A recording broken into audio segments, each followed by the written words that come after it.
ત્યારે આપણે વડોદરાના બાજવા ગામમાં છે, અહીંયાની જનતા સાથે વાત કરીએ, શું કહેવા માગે છે. સૌથી પહેલાં શું તમારો જવાબ છે? ખાસ કરીને આપણો જે સૈનિક છે તેમના પાકિસ્તાનના હાથમાં છે, સરકારે શું કાર્યવાહી કરવી જોઈએ? પ્રથમ તો હું એરફોર્સના દરેક સૈનિકોને સેલ્યુટ કરું છું કે જેમને પાકિસ્તાનમાં જઈને લગભગ 350 જેટલા આતંકવાદીઓનો ખાત્મો કર્યો છે. ત્યારબાદ આપણું એક પ્લેન ક્રેશ થઈ ગયું ને એમાં જે આપણો કમાન્ડર પકડાયો છે એને સૌપ્રથમ તો એને છોડાઈ લાવવો જોઈએ અને ત્યાર પછી આરપારની લડાઈ લડવી જોઈએ. હું એવું પોતે માનું છું. આરપારની લડાઈની વાત થઈ રહી છે, આપ શું માનો છો, શું કહેશો અત્યારની જે સિચ્યુએશન ક્રિએટ થઈ રહી છે?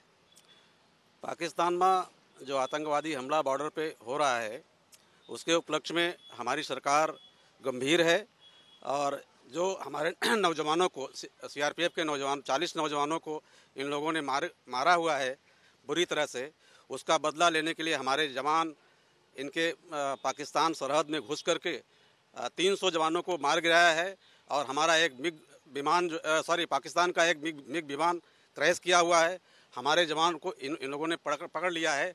उसके उपलक्ष्य में हम लोग आज कार्यक्रम करने वाले थे, उसको रद्द किया हुआ है और भारत जो है एक टेबल पे बैठ के वार्ता करना चाहता है ताकि हमारा जवान जो इन लोगों ने पकड़ा है उसको वापस ला सके. સૌથી પહેલા ટેબલ પર વાતચીત કરીને આપણા જે પાયલોટ છે તેને પાછો લાવવાની જરૂર છે. આપ શું માનો છો? જરૂર છે, પાયલટ આપણો આવો જરૂરી છે.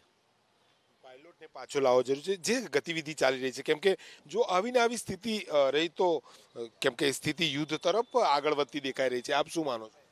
યુદ્ધ તરફ તો દેખાઈ રહી છે, પણ આપણે જે પાયલોટને પકડીને લઈ ગયા છે એ પાયલોટને છોડાવવો જરૂરી છે. ના છોડે તો યુદ્ધ કરવું જરૂરી જ છે. બિલકુલ, સૌથી પહેલા પ્રાયોરિટી પાયલોટને છોડાવવાની છે. શું માનો છો, કેમ કે પાકિસ્તાન પણ જે આતંકવાદને પોષી રહ્યું છે અને તેને લઈને આ દિવસો આવી ચૂક્યા છે, શું કહેશો?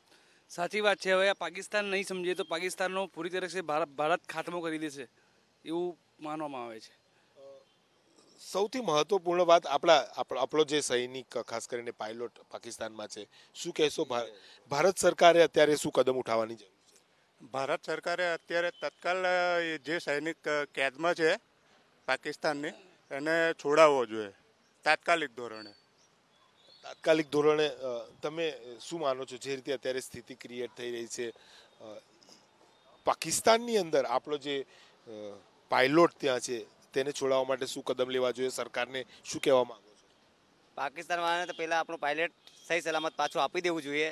જો એનમાં પછી તડાક ફેરફાર થાય તો પછી યુદ્ધની આશંકા બની શકે છે. યુદ્ધની આશંકા, આપ શું માનો છો, શું કહેશો? સરકારને વાતચીત કરીને આપણે પાયલોટને પાછો લાવવા જોઈએ.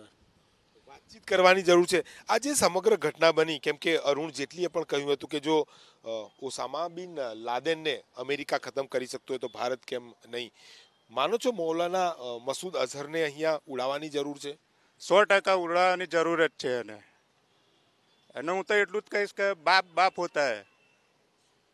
સવાલ અહમ છે કે જે રીતે ભારતની સ્થિતિ અત્યારે એ છે કે આપણો સૈનિક ત્યાં છે, જે આતંકી કેમ્પો પાકિસ્તાનના સહયોગથી ચાલી રહ્યા છે અને જેને લઈને આ સ્થિતિનું નિર્માણ થઈ રહ્યું છે, આપ શું માનો છો, શું કહેશો?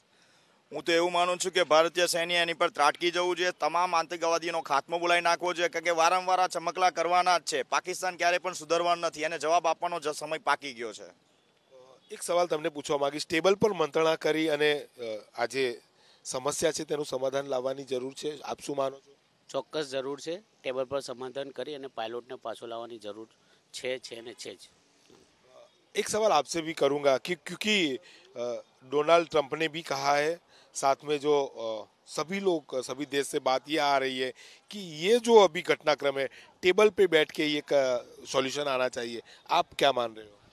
जैसा कि भारत के साथ में सारे देश मिल अपनी सहमति जता रहे हैं, लेकिन भारत चाहता है कि एक टेबल बैठ के सहमति बने, लेकिन हमारा पायलट जो उनके कब्जे में है वो सही सलामत वापस आए. अगर वो नहीं मानता है तो आर पार की लड़ाई होनी ही चाहिए.